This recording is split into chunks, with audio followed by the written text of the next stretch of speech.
Hello mga kabayan, welcome. Tama na ang pag-scroll sa YouTube. I-type na ang Nurse ng Bayan para sa mga health tips and advice. Hello everyone! Welcome back sa ating channel.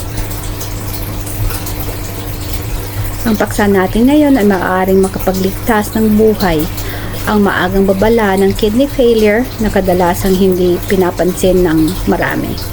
Ang sakit sa bato ay kadalasang tinatawag na isa ring silent killer dahil unti-unti itong lumalala at maraming tao ang hindi namamalayan na may problema na pala sila sa kanilang kidneys. Pero kung maaga natin mapansin ang mga senyales, mas mataas ang posibilidad na makontrol at maiwasan ang kidney failure. Kaya siguraduhin panoorin hanggang dulo dahil ang kaalaman ng mga simptomas na ito ay maaaring makaligtas sa iyong buhay at sa mahal mo sa buhay. Bakit madalas hindi napapansin ang kidney failure? Bago natin talakayin ang mga senyales, pag-usapan muna natin kung bakit kadalasang hindi napapansin ang problema sa kidney. Banayad ang mga simptomas, maaaring magmukhang karaniwang pagkapagod o stress o epekto ng pagtanda. Madalas itong binabaliwala. Iniisip ng mga tao na simpleng pagod lang, mawawala rin yan. Kakulangan sa pagpapasuri. Maraming tao ang umiiwas sa mga medical na pagsusuri hanggat hindi pa malala ang nararamdaman. Ang totoo, araw-araw ay masipag na nagtatrabaho ang iyong mga bato para linisin ang dugo at panatiling balanse ang katawan.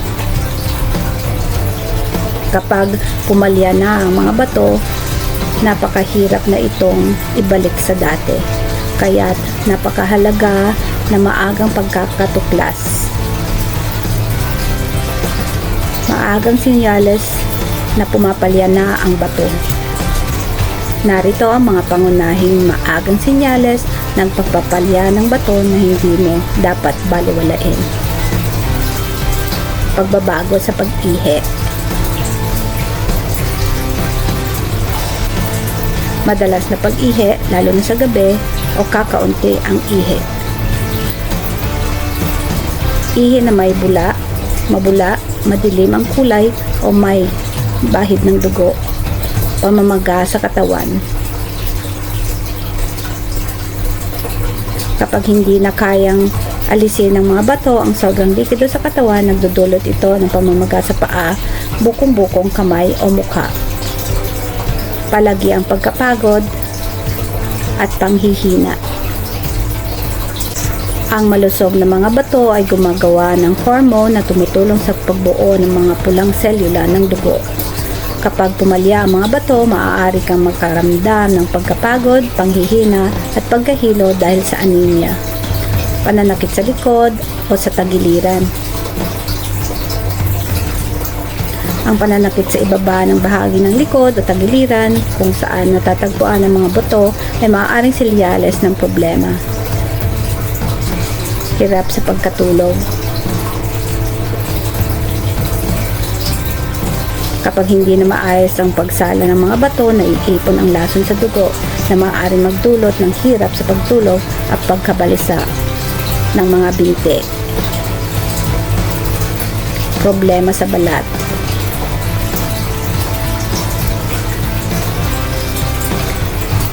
Ang tuyot at makating balat ay senyales ng kakulangan sa mineral at nutrisyon dulot ng humihinang bato.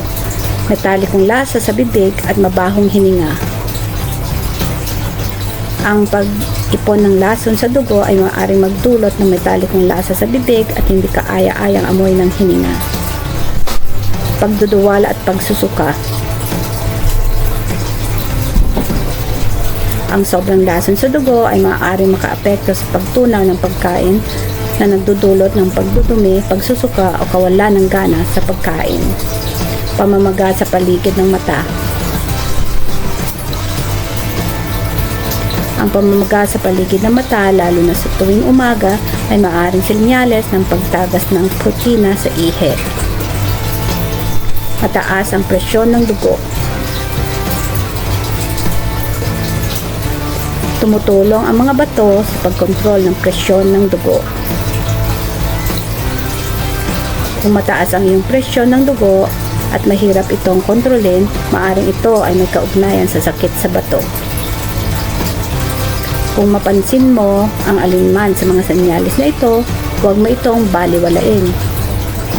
Hindi ibig sabihin ay palyan na agad ang iyong bato, pero isa itong babala na kailangan mo nang magpatingin. Bakit mahalaga ang maagang pagkakatuklas? Magandang balita. Ang sakit sa bato ay kadalasang maaaring kontrolin kung maagang natuklasan. Maaaring magrekomenda ang mga doktor ng pagbabago sa lifestyle, gamot at mga gamutan upang mapigilan ang pinsala sa bato. Pero kapag banaliwala ang pagpapalya ng bato, ay maaaring humantong sa dialysis, transplant o mga komplikasyon. Mas mainam ang pag-iwas kaysa gamutan.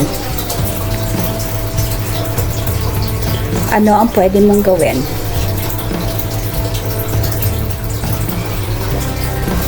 Narito ang mga paraan para magprotektahan ang iyong mga bato simula ngayon. Uminom ng sapat na tubig araw-araw. Kontrolin ang iyong presyon ng dugo at blood sugar. Limitahan ang pagkain ng maalat at processed food. Iwasan ang labis na pag-inom ng painkillers at mga gamot na hindi kailangan. Magpatingin ng regular sa iyong doktor.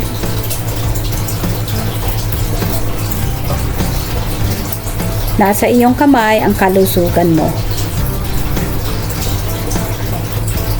Tahimik ang sakit sa bato, pero hindi mo kailangang maging biktima. Bantayan ang mga unang senyales, kumilos agad at pangalagaan ang iyong mga bato para sa mas malusog na buhay. Bantayan ang mga unang senyales, kumilos agad at pangalagaan ang iyong mga bato para sa mas malusog na buhay. At kung gusto mo pang i-research ko ang iba pang issue sa kalusugan, mag-comment lang sa ibaba. Mag-ingat palagi, panatilihing malusog ang katawan at magkita tayo sa susunod na video.